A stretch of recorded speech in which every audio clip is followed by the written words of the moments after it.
I thought our guys came out.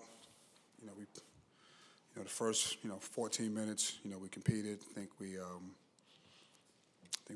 to about seven to 6 minutes. I thought we played well. Then I made a decision to go to zone, and they rattled off 9.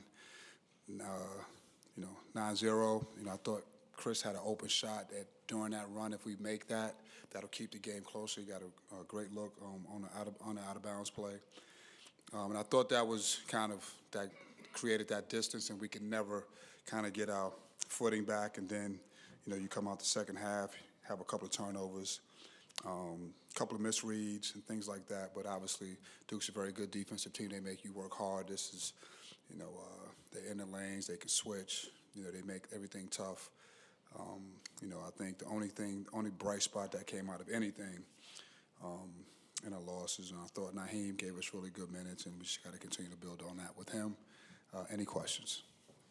Coach, you just talked about Naheem, 10 points in the game, 4 for 4 from the field, 2 for 2 from the charity stripe, couple rebounds, no fouls. Just what you saw from him, 22 minutes in this game, and he had, I think, 25 minutes in the prior 7 games. So. Yeah. I thought Naheem, when he set his screens, I thought he got off of them really quick, and I thought that was a difference. Obviously, he's a little bit bigger target, and I thought it allowed our guys to kind of get the ball out of their hands. He made a short roll read, then he got to the basket. I thought he really made those guys kind of converge in, and he just got off the screen a lot quicker than Eddie was. He just really got off the screen, and we got a chance to get him the ball a little bit. Coach, what do you think the biggest differences are right now between your team and some of these top tier teams like Duke and Tennessee earlier in the year? I think the biggest thing is we have to do a better job of playing longer and consistently. I think defensively, and obviously we haven't had a chance to play with our whole team this year. I think we started off with a new team, and I think we started a little slower. And some of those teams, they have a little bit of continuity, and they can go into their bench and kind of keep the same level of play. I think when you talk about those teams, those top tier teams, they can play 9, 10, 11 guys, and it's not much of a drop off. Coach, what was the strategy guarding Cooper Flag today? We just wanted to, give him some gaps, try to close the driving lanes and try to make him take some tough shots, and try not to, let him get in the lane because he, once he gets in the lane, he's a very good passer, and obviously, he can finish. So we wanted to kind of make him work and try to, push him out. And when he caught the ball, he just seen, he didn't see a lot of driving lanes, and kind of get him to settle and make some, pull-up twos and some things like that. And he did, and he made some. That was kind of what we wanted to do. We didn't want to really overhelp because they got so many good shooters and other good guys, and obviously, the big guys are lob threats, so you got to pay attention. They keep you honest, but for him, you got to make him work and try to make him, shoot some contested shots. Did you go zone because of the matchups with Naheem, and if so, how do you balance when he's having like a really good offensive game like that, but you kind of have to go zone, and so other teams might shoot the lights out? No, that was my call. I thought our zone was really good against Cal. I thought at that moment, I think they got a couple of downhill pick and rolls in the middle, so I kind of wanted to we was coming out of a timeout, and we were kind of right there. I thought maybe we could, they hadn't shot it as well up until that point.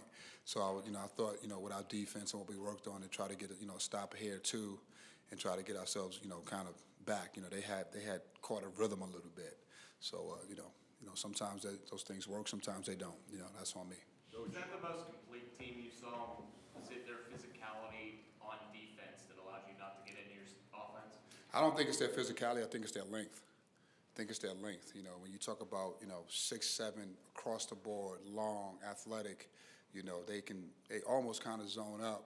So you got to try to move gaps, and even when you move gaps, they so long back there, and they do a good job of making you work. I mean, if you watch any of their games, teams kind of struggle to kind of get any type of consistent offense, consistent rhythm, at least the last 5 or 6 games that I've watched.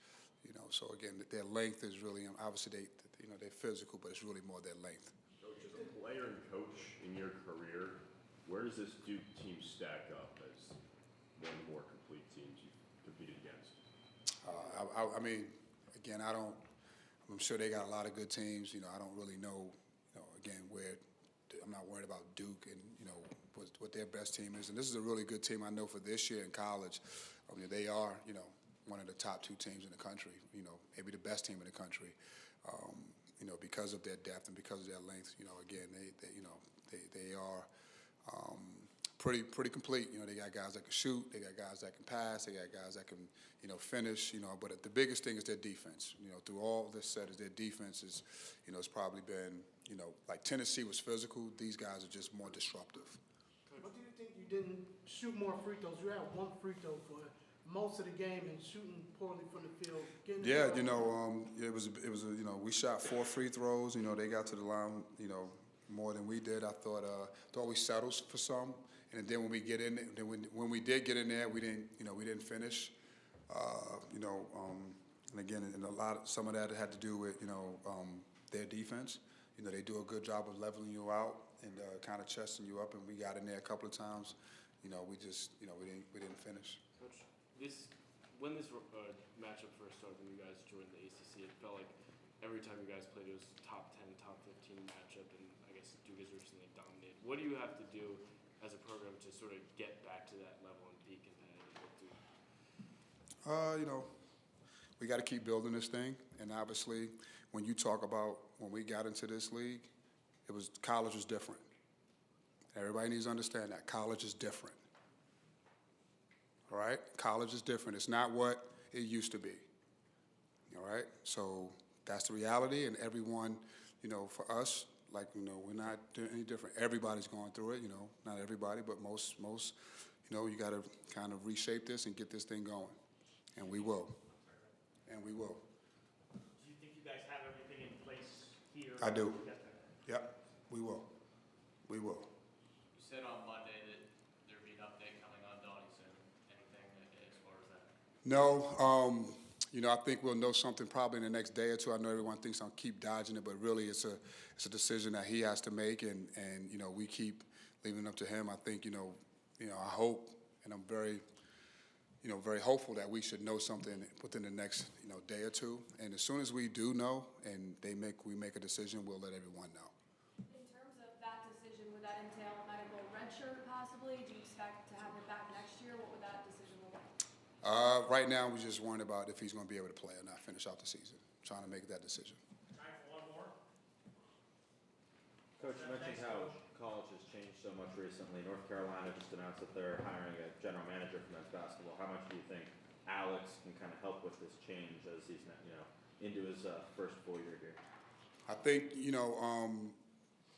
you want to get back to that, you have to make these decisions, and I like to thank our staff, John Wildhack, Tori, and them for being forward thinking to getting a general manager as soon as we did, because you need to be able to do that in this landscape of transfer portal, all these things, and I think your staffs have to grow, and we are, and so I know we're headed in the right direction, and we'll be fine, but I think Alex will do a great job. He's doing a great job. And we'll continue.